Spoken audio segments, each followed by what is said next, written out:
Hey, what's up? This is Tyler with Most Simple Guitar Lessons. I'm going to show you how to play Chanel Bag on acoustic guitar.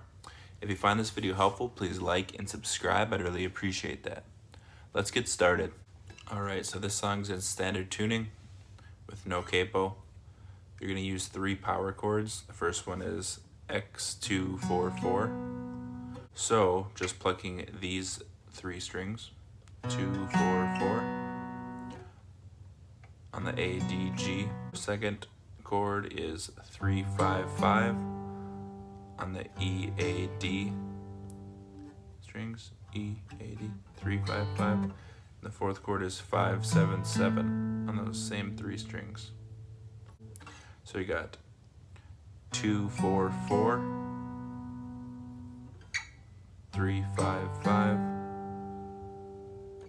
5, 7, 7. And you repeat that throughout the whole song.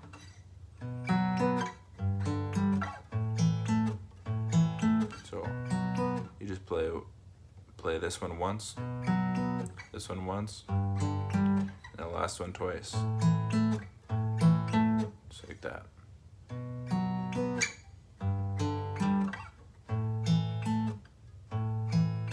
And that's it. You'll get it.